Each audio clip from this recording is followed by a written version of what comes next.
Hello, Fuzzy Biker here. It is July 13th, 2021. There's La Sombra, my hot rod, 1100 Shadow. She is going to turn 50,000 miles today. 50,000. Got 49,734, and I've got a 300-mile trip planned. Pretty excited about that. I'm going to tell you why La Sombra is a great motorcycle, and I'm also going to tell you why she's the best adventure motorcycle I have ever owned, and why you should get one too, or something like it. I'm going to start with a little bit of the basics right out here. I've did a video at 40,000 about 10 weeks ago. There's a lot of the basic information in there, but so anyway, V-twin 1100, that's 67 cubic inches, 67 horsepower, 67 foot-pounds of torque, 3 valves per cylinder. You don't have to adjust the valves ever. Cam chain tensioning is automatic. She's liquid cooled. Oh, there's deer track. The gearbox is a 5-speed. It's a clunky 5-speed. I think they made it that way. It's a lot like an old Softail. Shaft drive, twin shock on the back, single disc brake on the front, and a drum brake on the rear. And I think that drum brake works beautifully. And by the way, I know she's filthy. Tank holds about 4.2 gallons. I usually run out, hit reserve about 3.2.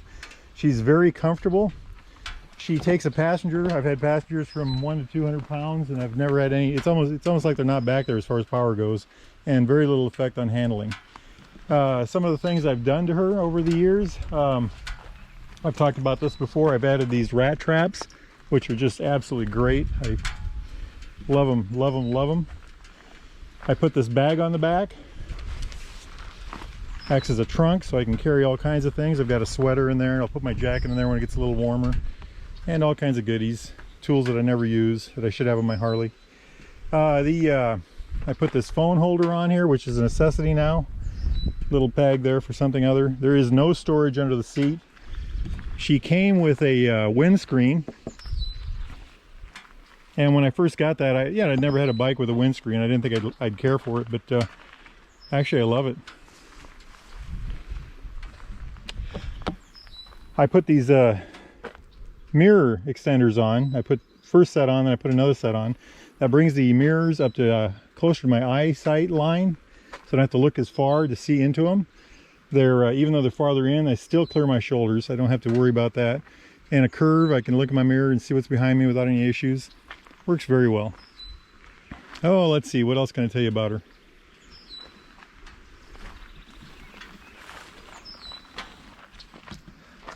Things I've added recently, like I said, I added these extra set of mirror extensions, but I added these, I was at a friend's house, and I was saying I wish I could monitor my tire pressure. And he says, well, that's not a problem at all, and he put a pair of these on here.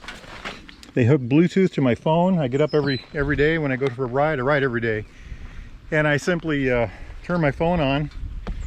Bluetooth hooks to the sensors, and it tells me what my tire pressure is in both my tires, front and rear separately.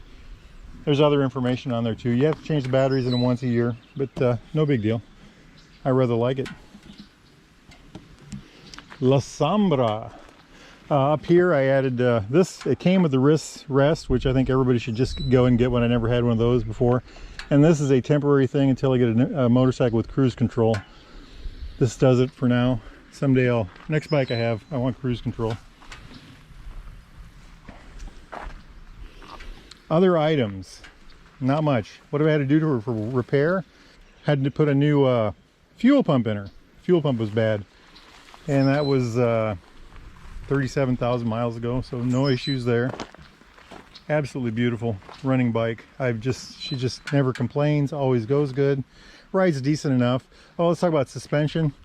I've got her on the second to the lowest settings on the rear, and solo and double, that seems to work just fine. The front is not adjustable. The bike suspension is, I think it's good enough. It's not, I've ridden a lot of really hi-fi bikes that got really far out suspension, and they're great. But this is certainly at least adequate, and I'm very happy with it. I don't have to worry, I don't have to wonder about what I should do to my suspension ever. This location, this road has just been closed in the last year. There was a metal bridge here, and I don't see it. It's gone. Bridge is gone. So Next stop, I'll tell you more about why she's an adventure bike. I'm just going to give you a clue right now. Wisconsin, Minnesota, Arkansas, Kansas, Oklahoma, yada, yada, yada. All right, y'all. Catch up with you later. We got some road to burn. Yahoo!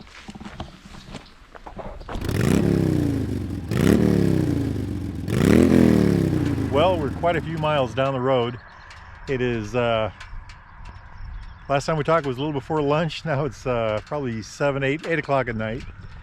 La Sombra there has gone from, I don't know, 730, 740 to 49,948. So we're about 50 miles. We're about 50 miles from our goal of 50,000 for the day.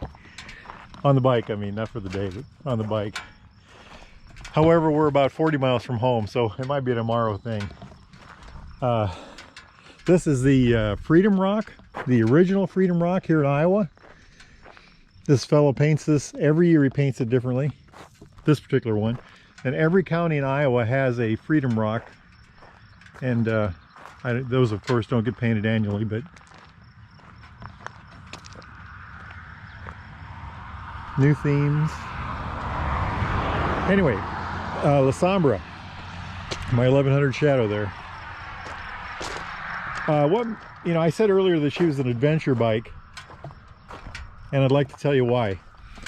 I have taken her everywhere from Wisconsin to Minnesota, all over Minnesota, into South Dakota, across Nebraska a couple times on the back end. I have a video about that where I went through the sandhills of Nebraska, all over Missouri, down into Arkansas, Talamina Trail, which is, by the way, if you get a chance to do the Talamina. Anyway, if you get a chance to do that, do it. It's amazing, absolutely amazing. Every motorcycle rider should try to get down there. What makes this a good, those are a lot of adventures. Those are my adventures on this bike, and this thing worked beautifully for that. And let me tell you why it works so well. There's really a couple things that do it. One is the seating position. The bike, you're right about here. When the bike does this, you're in a good spot. You're in the access point. The seat itself is incredibly wide and comfortable and well made. I have a posterior that size, I suppose. So anyway, I can scoot forward, scoot backwards. I can, side, left side, right side. It gives me lots of options. So that's a real big benefit of this motorcycle for long rides.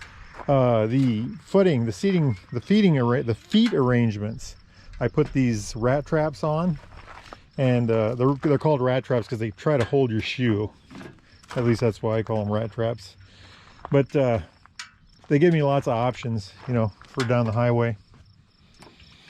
I also use the back pegs. A lot of times I'll put my feet on the back pegs. And so that's, the good seating position, good feet positions. And then these handlebars, they're in a very neutral position for somebody like me. They're wide enough, if you can see how wide they are there, that I can get decent leverage. I never have any trouble with that. And they're far enough back, I don't have to reach for them ever. Now here's a really important piece of this adventure bike thing that I'm talking about, and that's this beautiful windshield. And that keeps the wind off my chest and off my face, honestly. I've been caught in a lot of rain, over 1,000 miles in the last year, and it goes right over my helmet generally. I get a little bit on my face shield, but not too much. I got caught in some bugs when I was down in Missouri one time. 20 miles of real bad bugs at night, and I couldn't put my face shield down because it's smoked. But the bugs actually just hit the top of my helmet. I didn't get any on my glasses. So the windshield is a real benefit. It creates a bubble of air here. I got caught in a light rain with just a t-shirt on, and I got some wet shoulders. My back stayed dried, my lower part stayed dried. My arms got wet, but so it really, that's a key part of doing long traveling with this. I do a lot of, my longest day is 710 plus miles, I think it was. But I've done, several days, at least a dozen days of 600 plus, lots of 400 and 500 mile days. Today's almost a 300 mile day. So anyway, that's the comfort aspect of this. I won't talk about luggage. The next thing that does it really well is this engine. So the V-twin is a large V-twin. It's got constant velocity carburetors. It's a slow moving motor. At 60 miles an hour, the RPMs are 2750. So, you know, that engine probably lives at 3,000 or less RPMs almost all the time. It picks up speed like a freight train. You know, it's not fast, but it picks up speed, and when it gets there, it holds it. It holds that speed real well. And the throttle adjustments on this, you know, you can be, it's not a throttle that you have to worry about. It's very controllable, very wide turns, you know, very, you don't have to worry about modulating the gas on this very much. It's just very smooth in that way. That makes it easy to ride, you know, easy to roll down the road. If I had cruise control, it wouldn't be such a big deal, but I don't have cruise control. And that really makes riding this big motorcycle easy like that. The low torque, when I have a passenger, and I've had passengers from 100 to 200 pounds, you almost can't tell that there's anybody on there power-wise anyway, because the engine just performs so well. And I get decent gas mileage. You know, I'll get on a, when I'm going 80 plus, I'll get 40 miles a gallon, maybe less. And you know, like today, I've been getting 48, 49. I've been going 60, 65. So that's, you know, that's pretty decent. And that's all the benefit of that big, heavy, you know, 1100cc twin. As far as vibration goes, that's another issue. That's not really that big of a deal. It does vibrate. I don't really notice it that much because it isn't that big of a deal. It's actually, you know, by older bike standards, it's very smooth. Where you do notice is when you hop on your friend's Goldwing, or you hop on your friend's 1200cc Kawasaki 4-cylinder, and you see how absolutely turbine smooth those bikes are. But as far as this bike goes, very smooth, very easygoing, you know, very non-fatiguing. I like to think that the vibration that there is, what little there is, you know, keeps you a little active. The next thing the last thing I'd like to talk to in this segment is the suspension. It's not a fancy suspension, but it handles the average riding stuff. You know, the chatter in the road, a hole here and there, something sharp every now and then. Handles that well. It's not a complicated suspension. You know, I've just got two simple shocks in the back with a preload, spring preload adjustments. I've got on second to lowest setting. That works just fine. The front suspension does not have any adjustments whatsoever. And I've had really good luck with it. It's very comfortable. The bike, and I'm going to throw this in on suspension, the long wheelbase, the mass of the motorcycle, 600 pounds with a tank of gas, the suspension that she has, the way the motor works, all of that makes for a motorcycle that goes down the highway very well. She's incredibly stable and predictable, and you know, you just feel safe on her going down the highway. She is not a race bike. She's not a quick motorcycle. She's not the kind of thing that you're going to go out and hot dog with your buddies, unless you want to be the last one. But you know, for what I use her for, adventure riding, as in going long distances to see different things, she works great. What else can I tell you about her? Oh, and she's quiet. I got stock exhaust, so I don't have to listen to that. You know, when you ride a motorcycle 12, 14, 16 hours a day, exhaust noted, you know, you don't want to hear that drone all day long. And I talked about the low maintenance and things like that already. But just to ramble on here, an adventure bike to me is like reading a good book. The trip is you pick the trip, that's the book. Every hill or every county, every new area you go into, that's a different chapter. Every hill is a different page. Every hill you cross over, every, you know, thing like that is a different page. It's something exciting, something to look forward to, something amazing to see, you know. But okay, it's getting dark. I'm going to try to get home. I may do one more stop, may not. I don't think we're going to get 50,000 tonight, but there's always tomorrow. I think I'm going to be about 10 miles short. All right, catch up with y'all later. Yahoo! Look at this beautiful thing. Well, it's the next day. We didn't make it home in time. We didn't get the 50,000 on last night. We're 8 miles short. Pretty close, but we'll get that today. You know what happened is we got caught in this motorcycle museum. I heard about this from its owner, a year ago, and I finally made it there yesterday. It's a Chips Harley Davidson in Osceola, Iowa. They have over 200 bikes. I'll try to put some pictures in this video. Anyway, before we get going, I want to talk about tires. This tire has about, let's see, be 24 minus 6, 18,000 on it. And she's doing very well. It's a Michelin Commander 3. Feels good, looks good, handles really well. Here's the one to look at though, the back one. This one has 24,000 miles on it now, and I'm just starting to get into the wear indicators. I'm going to call the dealer tomorrow, get a new one ordered. But 24,000 on a Michelin Commander 3. I ride this in the rain. I figured out I have at least 1,000 miles in the rain on that back tire. And I ride it in the hot, I ride it in, you know, a little bit of gravel, not much. You know, 100 miles in the last 24,000 maybe. I doubt if any modern adventure bike will see 100 miles of gravel in the first year. There's going to be a few that will, but I doubt, you know, many of them. Most of these bikes will stay on the pavement, and they do pretty well on there. They will do just like La Sombra does, a little bit of gravel here and there, and you know, into a campground or maybe onto a dirt road every now and then just to do it. But for the most part, I doubt they see much gravel. Also, I do drive a lot of rain. I do a lot of long days on La Sombra, so it's a great tire. I'm going to buy another one. Tire, Michelin Commander. I can't say enough. I researched the tire when I bought it. I came up with 3 options. Dunlop Tour Elite was one of them. I think the other one was a Metzler maybe, but I don't think I could get the Dunlop in my size, the Tour Elite anyway. And for some reason I went with this particular setup, and I've been very happy with it. Incredibly happy. Happy enough that I'm going to go buy another one. At I think it was $260 installed for the back tire with 24,000, and by the time that tire gets here, you know, I order it today, it'll take a week or 2 to get here.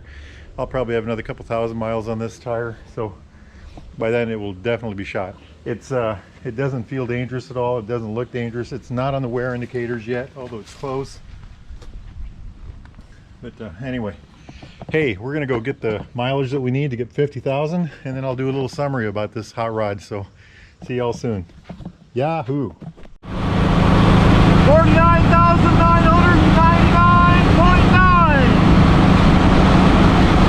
50,000 miles! Yahoo!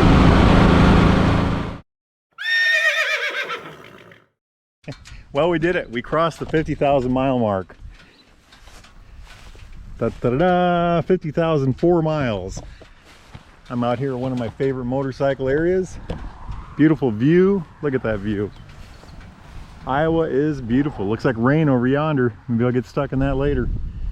We're a little dry. That's usually a pond down there too. But anyway, 50,000 miles. You know, I've called it an adventure bike. I've called it a UJM. It is a UJM. It fits the definition perfectly, other than it's not a 4-cylinder. But you know, the first ones were not. Adventure bike? Well, I've had lots of adventures on this bike. I had one just now. I rode 10 miles of the curviest road in Audubon, Iowa, Audubon County. At a decent rate of speed, and the thing did beautifully, even with the tire that has 24,000 miles on it. She's a real hoot to ride. In summary, I'd say you need if you do a lot of riding like I do, lots of highway miles, you know, enjoy the trip kind of things. You don't want to race. Need something dependable, predictable, reliable. This is the bike for you.